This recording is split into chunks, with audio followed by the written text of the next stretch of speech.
I would think that for the most part, people learn what they like when it comes to knives early on in their campcraft adventures.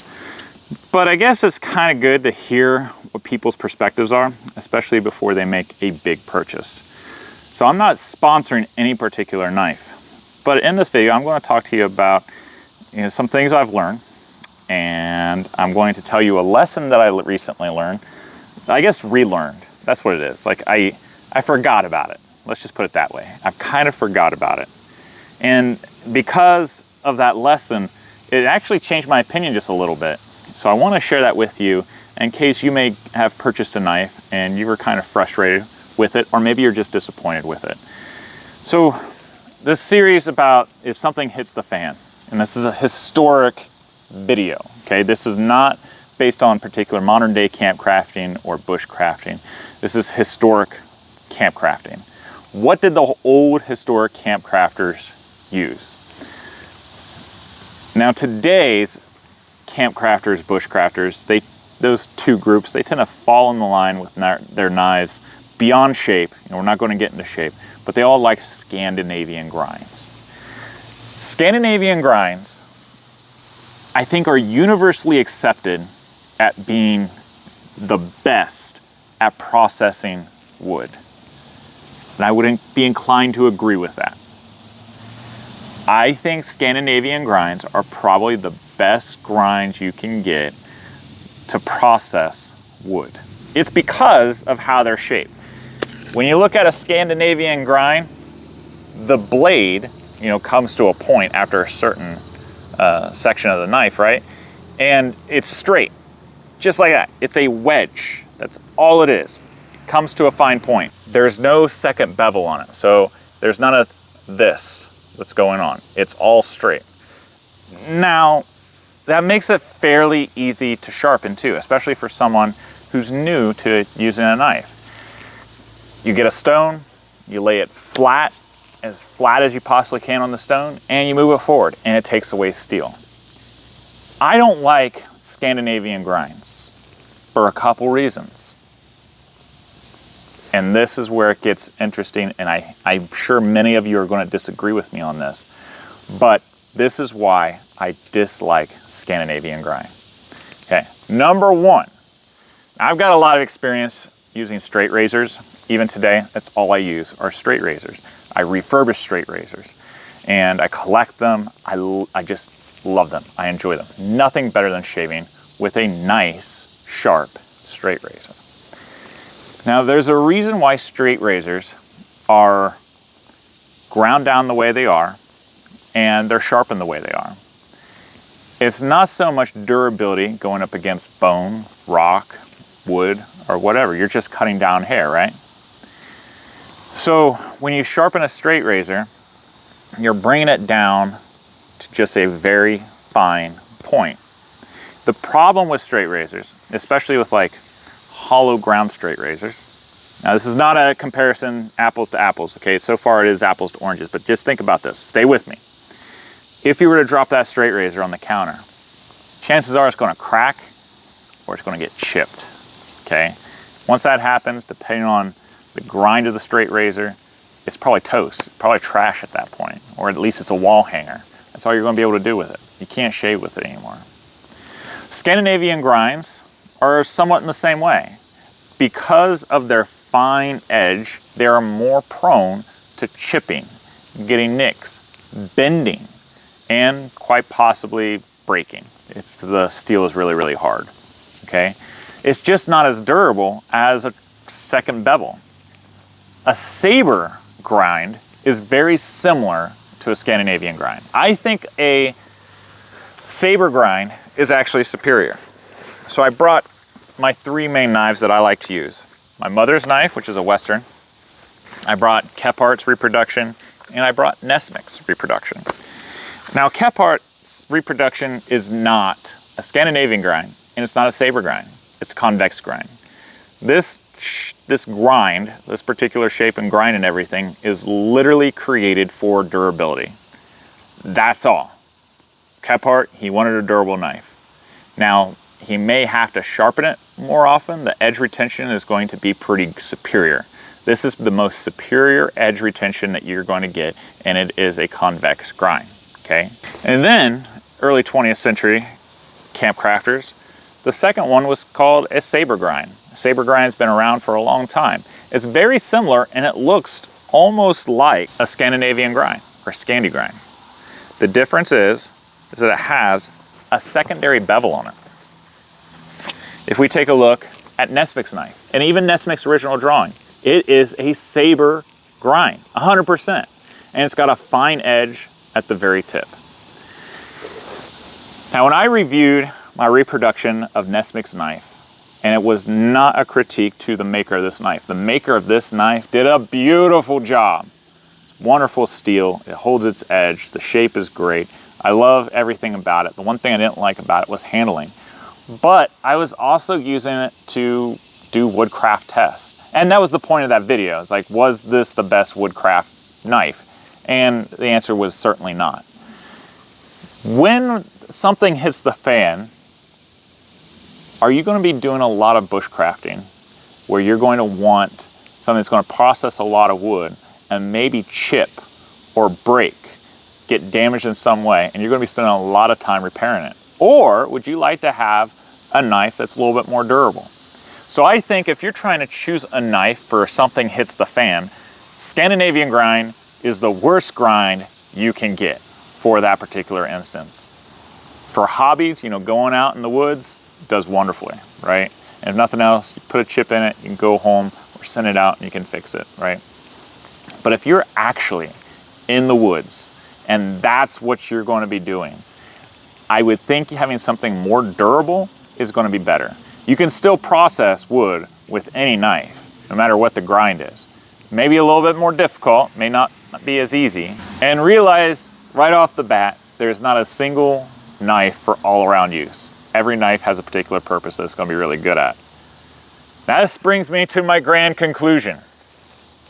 Something that I found out recently.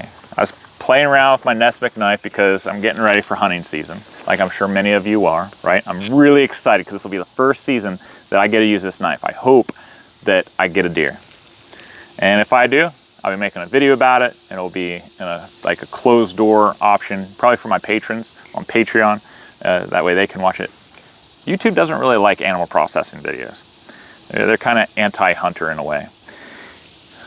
But you know, last video that I made about this Nesmic knife was my critique about it cutting, right? Making feather sticks. Now, feather sticks isn't a determination whether a knife is the perfect knife. But the reason why I use feather sticks is because it's a great demonstration about how the knife is consistent down the blade.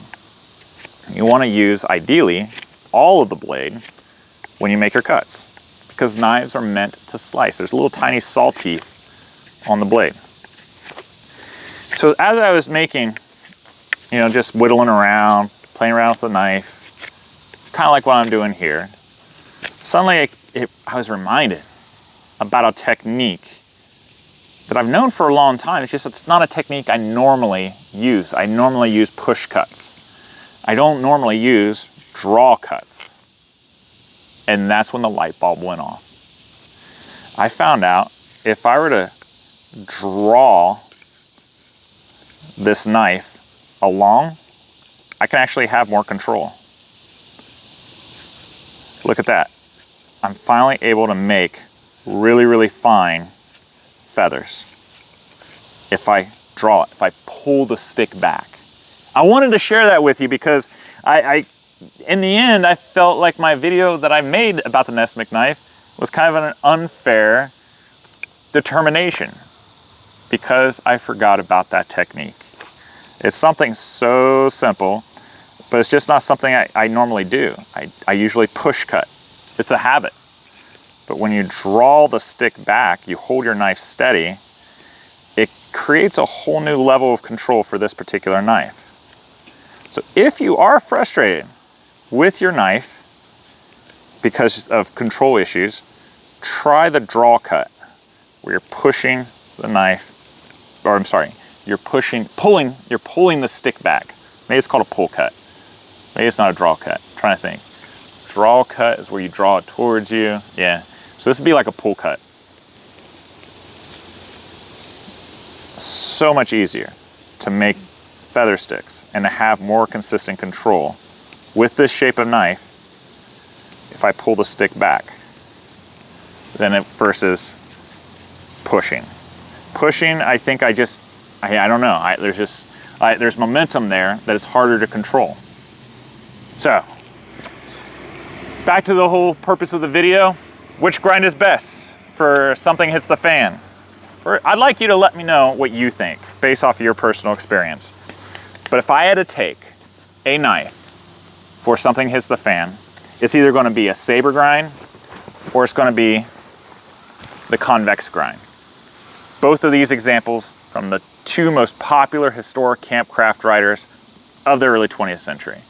Nesmic's saber grind and Kephardt's convex grind. Kephardt's is going to hold its edge better. It's not going to slice as easy. This is going to slice a lot easier.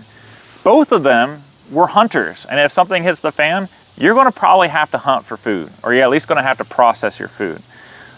You're not going to, you're going to be doing, woodcraft stuff, but you're not going to be doing it in the same way as we traditionally do in our hobbies of bushcrafting or common camp crafting. You're going to be looking for food. These two, I think, are going to be the best. Now, it's personal choice about which style you like. They both have their strengths and weaknesses. Both of them are hunting knives. Both of them are meat processing knives. Generally, I take my Kephardt knife anymore, but this whole season, starting, well, actually it's been going on all summer, but I'm going to try to take an entire season and just use the Nesmic knife to see what else I can remember, see what else I can do with it, and anything else I can share with you. But the saber grind is going to be that nice meat in the middle for slicing. This is certainly a better slicer than Kephardt's knife. But it's going to be more durable. It's going to be a lot more durable than a Scandinavian grind. I don't like Scandinavian grinds. I just don't. You do you though. This is what the historic camp craft writers would use. Edward Caves, he also had a knife that was not a Scandinavian. Edward Caves also had a knife, and he preferred something with a saber grind. It was just a common shape of grind of knife of the early 20th century. It was different shape than either of these examples. Now, if you like this video, please click like. That way other people find it. You'll be doing them a favor. Let me know in the comments below what your choices would be. Scandinavian, convex, saber, or something else. And let me know why. Why do you think that would be the best knife for something hits the fan? For you. There's no right or wrong answer. It's all personal taste. So let's get a good conversation going, and you'll probably be helping out somebody who's trying to decide what kind of knife to get. So let's help each other out. I really appreciate you guys. I appreciate my patrons on Patreon, because without them, none of this would be possible. And I have a favor to ask all of you. If you're watching this video, you made it this far, I have a favor. I am trying to get together a think tank, if you will. I want some feedback from you, the people who actually like this stuff, who's watching these videos, who likes camping, bushcrafting, and especially on the historic side. I really want to hear from you. Go to my website, www.honorableoutfitters.com. On the front page, there will be 2 links. Besides my cookbook, there will be 2 links, and there's a description in there. They're going to be Google Forms. If you are interested in helping me out and being part of this think tank on what product would be best to bring to the market to you guys to use, then let me know. Fill it out, and I will send you surveys. And you will help me with this process, but you'll be part of the process every step of the way. Best part is, if this comes to fruition, then you are going to get the first opportunity to buy into it. So that means you get first access. That's pretty cool, and probably be at a discount rate to boot, as a way of saying thank you for helping me through all this. I want to offer the community opportunities to get more historical campcraft gear. I'm starting out with the Preston Mess Kit. because that's what you all voted for when I sent out the survey before. It wasn't a very large pool, but it was enough of a pool for me to get started. So I'm talking with some people along this route, and if you want to be part of that, then please, again, go to my website, www.honorableoutfitters.com, and there'll be 2 links, one for this think tank and the other one for the monthly newsletter.